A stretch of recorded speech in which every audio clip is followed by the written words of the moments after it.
Okay, Nicholas. So now I want to know about your boys and how you've handled tech in your own house, what you've learned, kind of where you look back and go, oh, I wish I'd known this, and where your boys are now when it comes to tech. Yeah, so my boys currently just turned 18. They're finishing up their seniors in high school and they're going to university in late August.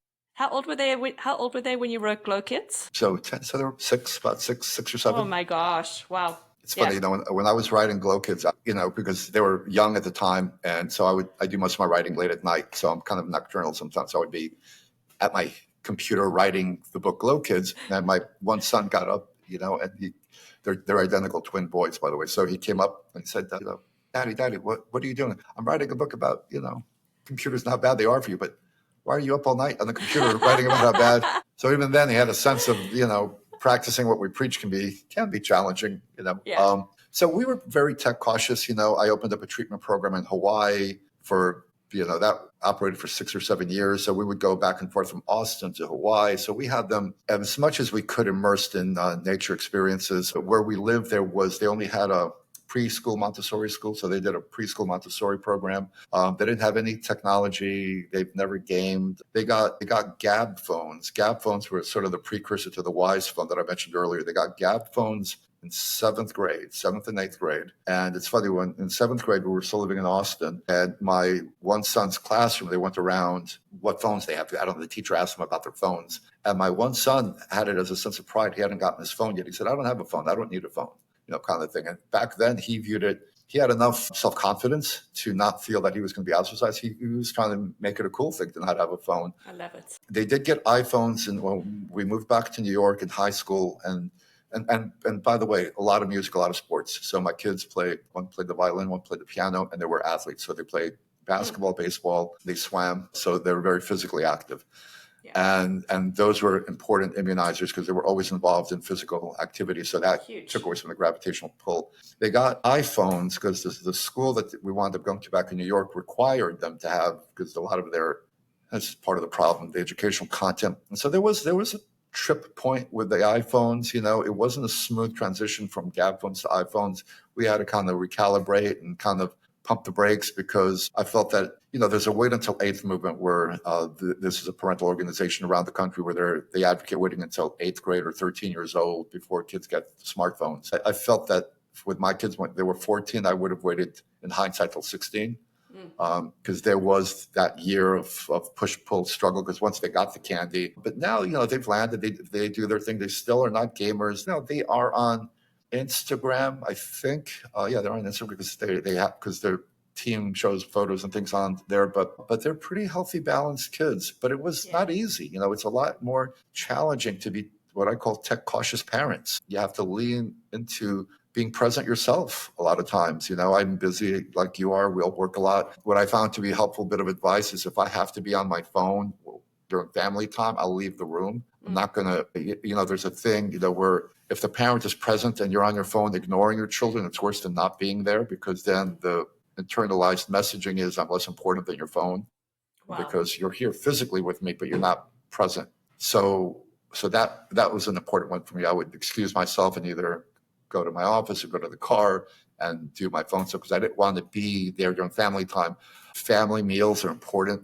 Jamie Lee Curtis years ago did a public service announcement for addiction, and she said the best anti-drug product is lasagna. And she talked about, because the research showed that families that eat dinner together had less addiction issues and less mental health issues. And I believe strongly in that. As much as you can, if you could have dinner together as a family without any devices at the table, critical.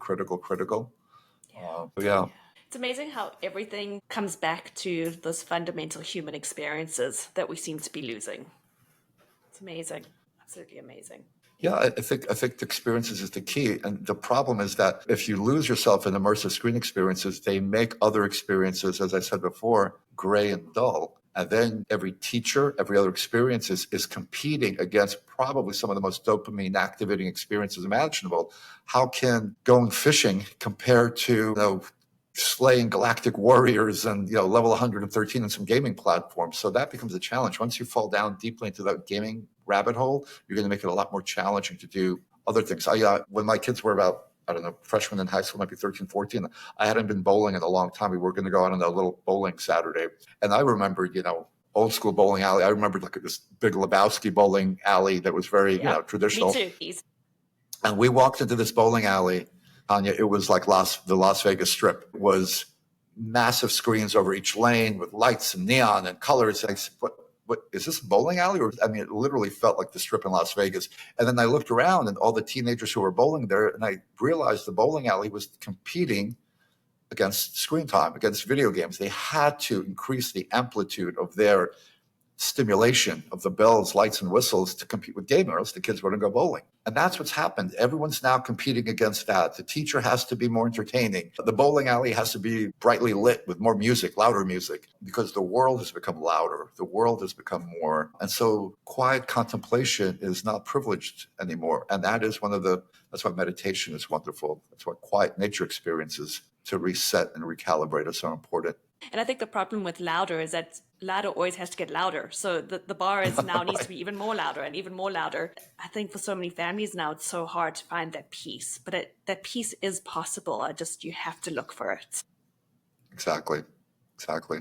Nicholas, any final words for any parents listening in? To remain hopeful and vigilant. It can sound discouraging at times. Sometimes I can get myself depressed. My wife has to remind me to come on. But what I'm encouraged by, like I said, these grassroots movements that I see by young people who are themselves now beginning to say, here and no further. And if you do the right thing as a parent, then look, I don't blame or try to judge any parent. We're all doing the best we can in busy lives. And sometimes I get it, with crying, screaming kids. We know that the digital babysitter can be sedating and sometimes make our lives more manageable.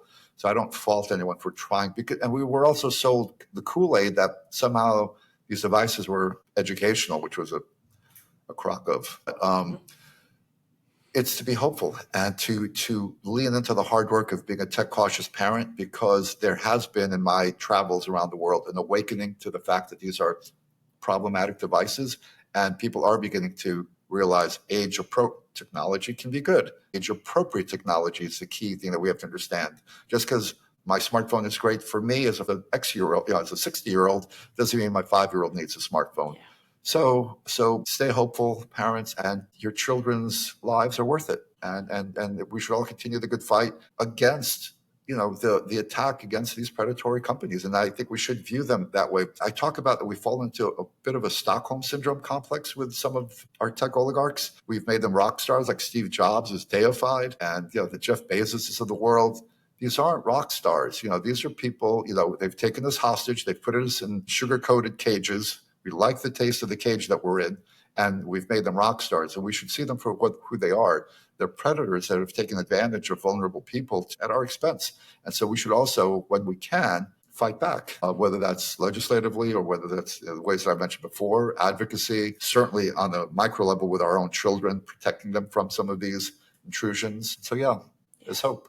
Yeah, that's what I hear. There are so many ways that we can start to say enough is enough. Enough is enough. That's right. That's the T-shirt. Enough is enough. Nicholas, thank you so much. So much fun talking to you. Learned so much myself, and like I said, your books have changed the way I practice as a clinician completely. Thank you, Nicholas. Thank you. Thank you for the work you're doing too. By the way, really appreciate your efforts as well. Thank you.